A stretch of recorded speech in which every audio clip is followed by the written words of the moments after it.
Assalamualaikum warahmatullahi wabarakatuh. Selamat pagi anak-anak. Bagaimana kabarnya hari ini? Semoga kalian selalu sehat dan tetap semangat belajar daring bersama orang tua di rumah. Hari ini kita belajar tema 2, subtema 2, muatan bahasa Indonesia. Mari kita ikuti pembelajaran berikut Hari ini. ini kita akan belajar tematik pada tema 2, subtema 2.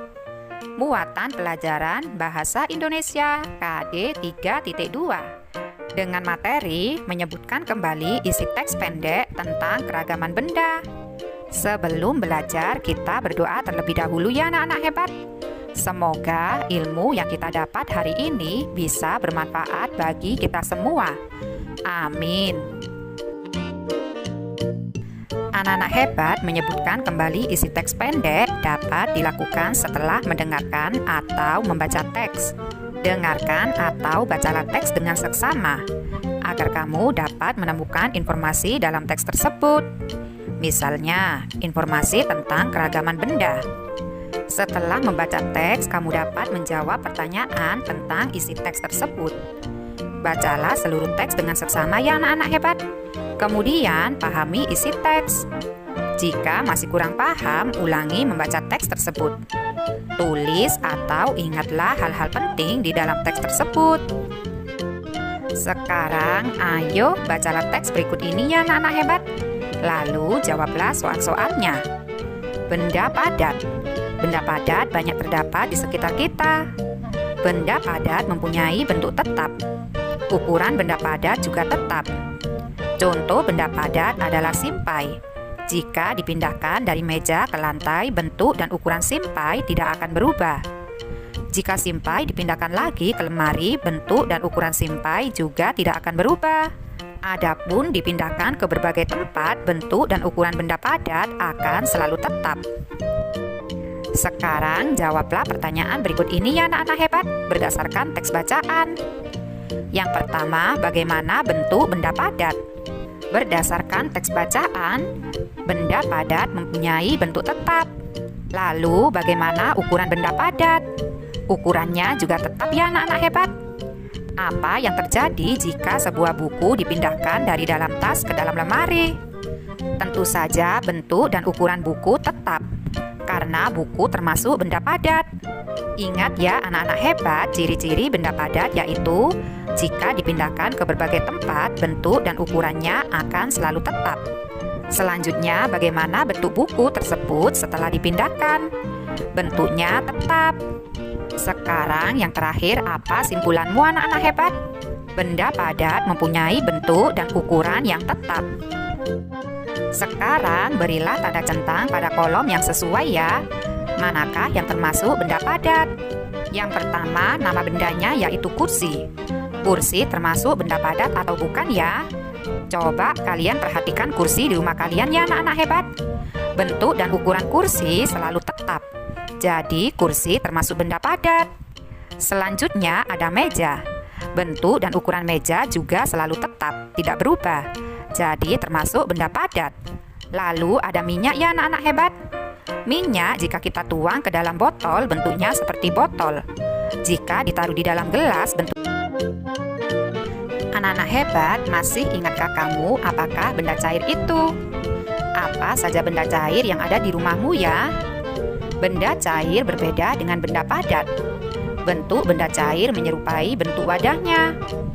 Jika air teh dipindahkan ke kaleng, bentuknya menyerupai kaleng. Walaupun telah dipindahkan, jumlah benda cair akan selalu tetap. Coba amati benda-benda di sekitarmu ya anak-anak hebat.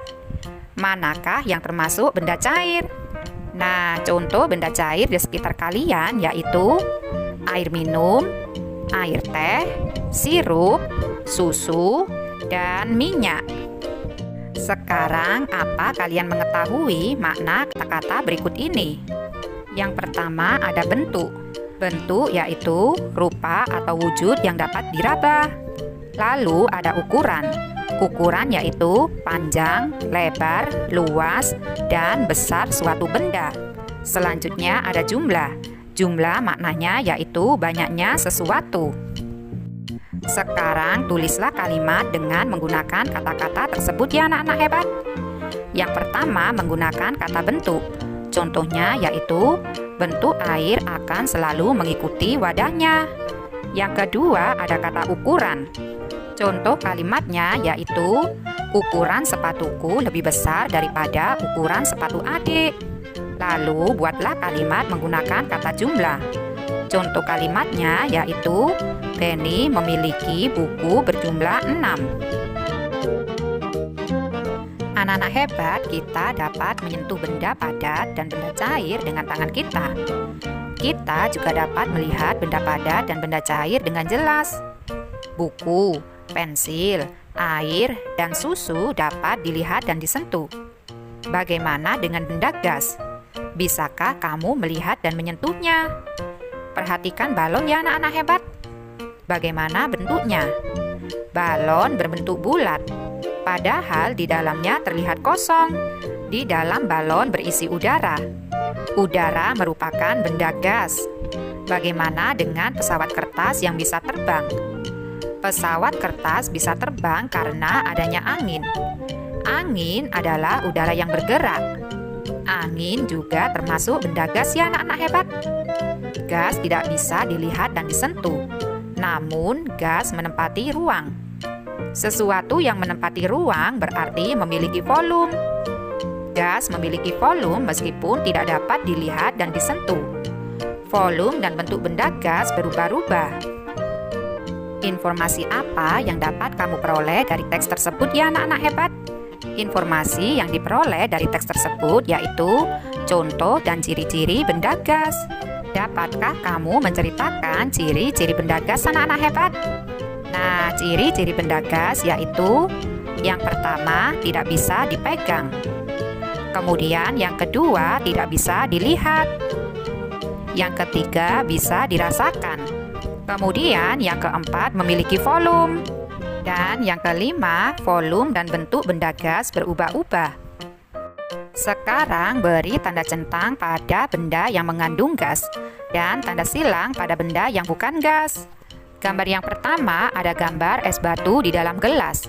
Ini bukan termasuk benda gas ya anak-anak hebat. Yang kedua ada gambar balon yang ditiup. Nah, udara di dalam balon merupakan benda gas. Selanjutnya ada gambar plastik yang ditiup. Hebat, bukan benda gas. Anak-anak hebat, isi teks dapat diceritakan kembali secara lisan. Bacalah atau dengarlah teks dengan seksama. Buatlah catatan mengenai informasi pada teks. Berceritalah dengan bantuan catatanmu tersebut. Sekarang, lalu kalian ceritakan kembali secara lisan. Ada banyak benda di sekitar kita. Setiap benda mempunyai kegunaan masing-masing. Misalnya, gelas dan air digunakan untuk minum. Lalu, pensil dan buku digunakan untuk menulis. Benda juga beraneka ragam. Ada benda padat, benda cair, dan benda gas. Mulai dari bangun tidur, kegiatan kita sudah tergantung dengan benda. Ketika mandi, kita membutuhkan air, sabun, sampo, gayung, dan lain-lain. Ketika akan berangkat ke sekolah, kita membutuhkan seragam, sepatu, tas, buku, pensil, penggaris, dan peralatan sekolah lainnya. Kehidupan kita akan selalu tergantung dengan benda. Untuk itu, kita perlu menjaga benda-benda di sekitar kita ya anak-anak hebat. Sekarang amatilah gambar benda-benda berikut ini ya. Lalu lengkapi tabel berdasarkan gambar yang telah kamu amati. Yang pertama ada gambar meja, sapu, lemari, dan keranjang buah. Wujud benda tersebut yaitu